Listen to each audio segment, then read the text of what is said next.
Yes, hello, what's up sa inyo mga choy? Welcome again to B-Boy Bugoy TV. So, matagal-tagal na rin hindi tayo nagpag-vlog mga choy. Anyway, welcome back to my channel. At kung bago pa lang po kayo sa channel ko, please do subscribe, click notification bell para ma-update rin po kayo sa mga bagong videos na i-upload natin at mga videos na bibigay ng saya. At syempre, ito po si B-Boy Bugoy ng inusahang day na may pagkatisoy. Amo papang subag tagsakasakit sa tagsatagsa ninyo kamadugyan, diba? Today mga choy, we're going to do the unboxing vlog. So, we're going to unbox our new, ano ba pangalan nito? My God. Thumbnail muna.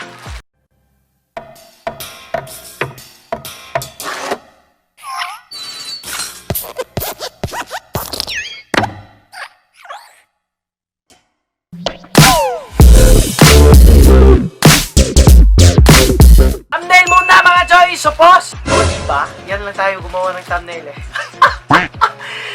Ito nga choy, I'm very sorry for the back noise kasi may mga neighborhood kasi tayo, my God. Ganun karon mo magpatokar. So anyway mga choy, we're going to unbox our new toy which is order po natin sa Shopee nung nakaraang araw lang at 1 week po talaga ay na-deliver na agad na Tomorrow Life PH. So anyway, we're going to unbox our new tripod which is the Tomorrow Life Ulanzi MT11 Flexible Octopus Tripod Stand 1/4 inches. So kasi yung nakarang araw lang machoy, yung tripod natin ay medyo tagal na rin siya natin ginamit at sira na po talaga siya. So may mga bagay po talaga na hindi natin ini-expect na dapat palitan pero dadating talaga yung araw na papalitan at papalitan ka talaga siya. Anyway, we're going to unbox this one mga choy. And this is the Ulanzi Tripod MT11. So, nabili ko lang po ito sa halagang 599 pesos. So, sa halagang iyon, so ngayon makikita po natin kung nakamura ba tayo or nakasave ba tayo o nakamura. My God, nakamura. Mura ba tayo sa binili nating tripod ngayon. So, i-unbox natin. My God, ano pa hinihintay natin mga choy? Si Bisaya kasi ako eh. So, ngayon, as usual mga choy, meron siyang magandang packaging.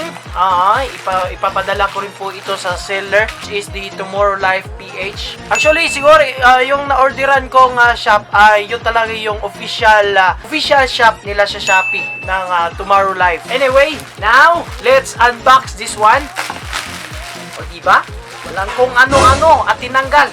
And ito naman, choy! My God! Ang ganda talaga! Idol ko na talaga kayo, G&T!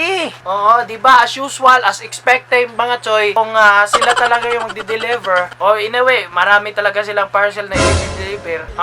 Wala po sigurong itlog na ma-order sa Shopee, so wag na lang kayong umorder ng itlog, baka mabasag pa. So, ang nangyari po mga choy, ang box po natin ay may konting yupo. But anyway, titignan lang po natin at nakabukas sa po talaga yung box natin sa ilalim. My God, ano nang gagawin natin ito So ngayon mga choy, makikita natin yung box, the flexible tripod, the Ulanzi Flexible Tripod MT11. So siya po ay galing Shenzhen Ulanzi Technology Corporation at Building D, Industrial Park, Chongqing,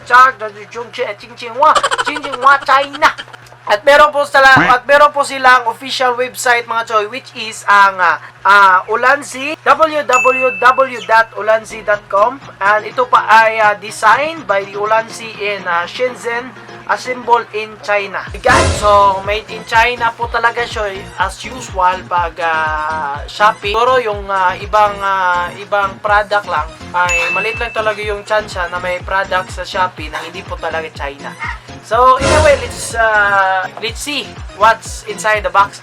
And sa gilid po, ito ay a small brand focusing on photography. Ito ay box. So, sa loob mga choy, ito na talaga yung tripod. So, nakabalot pa po siya ng plastic. Anyway, makikita po natin dito. Wow, my God! Looks nice. So, for the vloggers dyan mga choy, this I highly recommend this because meron siyang, talagang durable po yung ano niya. Talagang durable po talaga yung ball something ito eh. God, mag-focus ka.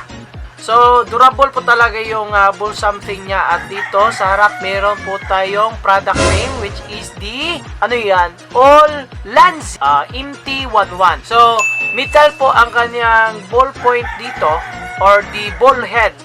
Ball head pala. So, metal po ang kanyang ball head. At, it is, I don't think so. Parang metal din po yung ano niya. Talagang, yung ball po niya at yung head po niya ay metal po talaga. And yung plastic niya naman po dito sa gilid niya ay talagang durable po. Oo, tingnan niyo po. At ang maganda lang dito mga choy, kaya ito yung binili ko kasi yung head niya ay hindi niyo po itong i-rotate ng 180 degrees. Kung sa'yo degrees, B-boy, matay pa Pwede niyo po itong i-rotate ng 180 degrees. Pwede nyo po itong i-rotate ng 180 degrees mga choy. So anyway, dyan, yan po ang harap niya. Pagkatapos, meron po siyang slider na something dito So tingnan natin kung paano ito buksan ayun. So yun maganda siya kung ilalak nyo siya mga choy Kasi nung una, bumili rin ako ng tripod which is ganito rin yung design. At ang nangyari mga choy ay plastic po yung ball head niya. Nangyari ay nahulog po talaga yung DSLR natin. Anyway, bininta ko na rin po yung DSLR natin kasi nasira po talaga siya. So you can turn its head into 180 degrees. Ipupull nyo po lang dito. Yan. And po 100. So magagamit nyo po siya tuwing may isa-shot po kayo na portrait shot or anything sa video nyo or sa photography nyo. And siguro, maganda siguro mga choy kung natatanggal ito Tingnan natin kung natatanggal ba ito. Parang hindi. Usual, hindi rin siya natatanggal mga choy. So anyway, at ito po, matatanggal po natin yung patay na.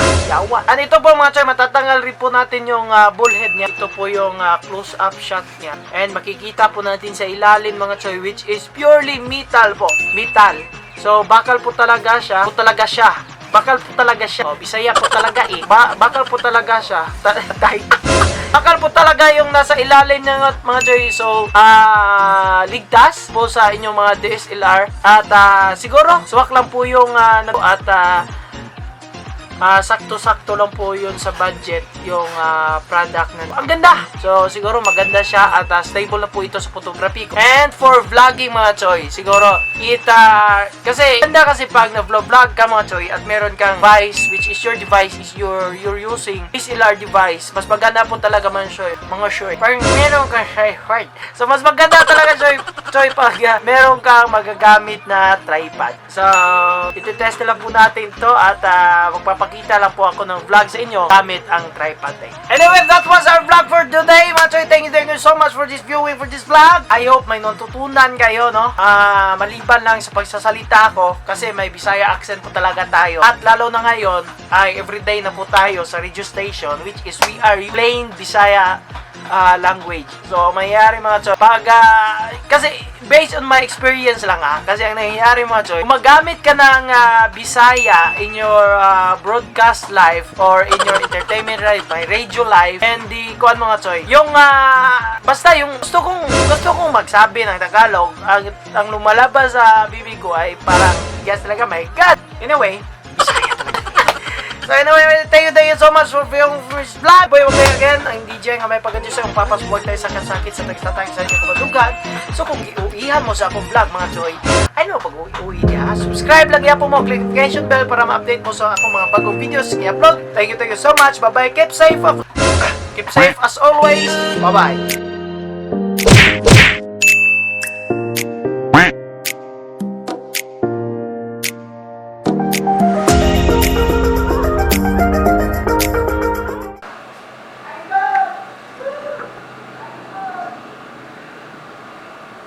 Ay sa ako mga fans sa Kawasalu.